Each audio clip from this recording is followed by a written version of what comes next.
रायजोफोर दिनैनि मोनाबिलि समाव नोंथांमोनखौ बे आंनि एसके बड'लेण्ड इउटुब चेनेलाव गोदानै बरायनाय जाबाय। नोंथांमोना आंनि चेनेलखौ साबस्क्राइब खालामाखैबा साबस्क्राइब खालामनानै लादो, लोगोसे लाइक कमेन्ट शेयार खालामदो। आं गोसो गोरबोयै आं गुरै खावलायबाय नोंथांमोनखौ। आङो दा तामिलनाडु रायजोआव दंफैयो आरोना, तामिलनाडु स्टेटआव खामानि मावनाय। ओरै नुहुरनायानो जोंनि कम्पानिया, बै नुहुरनायानो कम्पानि आरोना बियो। जोंनि आसामफ्राव बड'लेण्डफ्राव बेफोरबायदि कम्पानि थायोमोनब्ला बेसे मोजां जागौमोन। कम्पानि आरोना बे जोंना। दा बेवहाय तामिलनाडु स्टेटआव बिराद गोजान गोजाननि मानसिफोर दंफैयो आरोना, कलकाता, बिहार, उरिस्सा। जोंनि आसामनि बड'लेण्डखौथ' बुंनांला, खना खनला जेराव गिदिङोबावनो बर'फोरखौ नुखागोन आरो, सासेबाबो नुथारखागोन। आरो बेल' नङा लोगोफोर,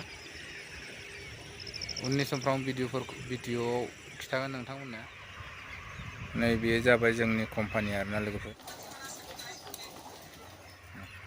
दा जोंनि आसामफ्राव बेफोरबायदि कम्पानि थानायबाबो जों एफा गोजान हाथा हामा जायगायाव फैनांनाय नङामोन आरोना। बेफोरबायदियावनो आसामावनो मावनानै जानो हागौमोन।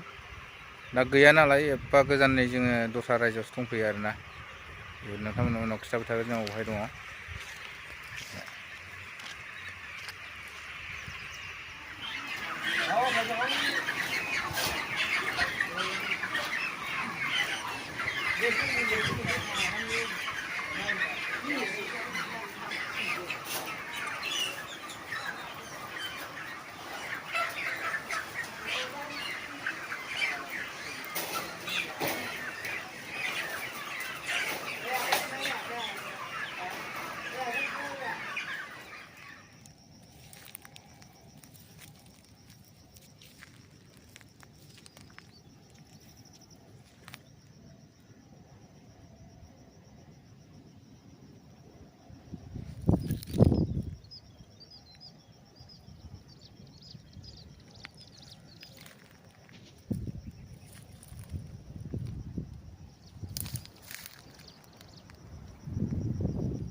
जायगाफ्रा बिराद सुबारि गोजा आरोना।